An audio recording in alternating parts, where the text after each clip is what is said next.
Okay, so last time we talked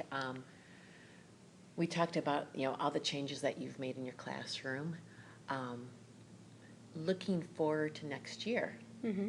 what do you think, what are some goals that you have in mind for your classroom based on what you've learned this year? I think that there's a lot of evidence-based practices that we've discussed all year long with our entire learning group Mm-hmm. that I want to implement more as far as like workstations has goes.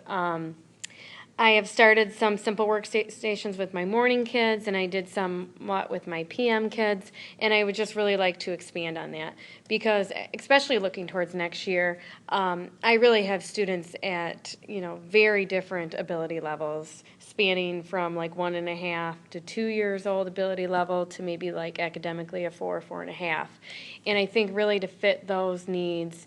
I'm going to have to do more workstations with them and just, ability grouping and whatnot. So that's definitely something I plan on working on over the summer so that I can implement in the fall. Okay.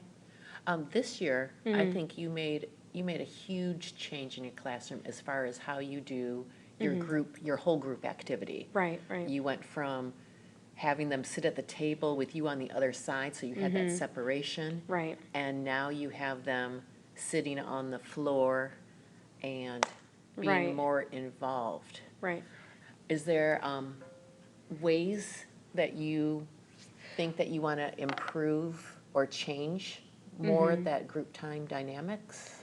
Well, in the beginning of the year, because of the high needs that I had in my class, and when you get so many 3-year-olds coming in, they don't know how to stay seated, and they don't even want to sit for snack or for circle time. So it was. I kind of decreased the level of support. At first, I had them at the table, but then I agreed with you that we want to take the table away during a circle time so that we can help prepare them for kindergarten, Right. even as 3-year-olds. So what I did is, we started with that table, then we took the table away and we went to just kind of like the Riften chairs to sit at circle time. And now we've been taking away the Riften chairs, and some kids are just sitting on the carpet, and then some kids have a carpet square because they still need that space, that defined space. And so I think just slowly taking away the level of support has been a great way to teach these kids how to sit at circle time because it's just kind of been a slow process and it hasn't been too overwhelming or overstimulating for these kids. So I thought that was a successful way to do it, and I think next year I might just start having my students who have the higher needs to sit in chairs, and then we can slowly take away the chairs and move to the carpet squares and carpet as far as that large group instruction goes. I think that's a great Mm-hmm. a great way to start them. Yes.